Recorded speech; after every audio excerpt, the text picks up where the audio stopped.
n'hi ha molts que no els coneixo, són molts de l'última fornada que jo ja m'he desvinculat una mica de lo que és el tema radiofònic. Estic una mica a darrere, no? Intentant col·laborar i ajudar amb tot el que puc, encara que no estic a darrere del micròfon.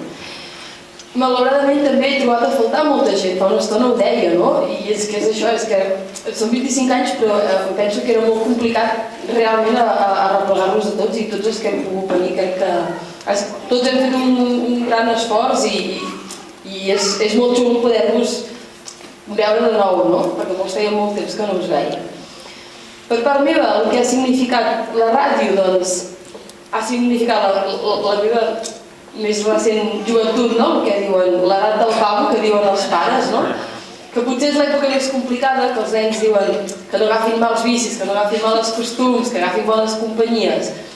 Doncs la meva experiència personal és aquesta, que he trobat amb la ràdio doncs, una de les millors coses que podria haver passat a la meva joventut i que m'agradaria que molta gent pogués tenir la mateixa experiència que he tingut jo.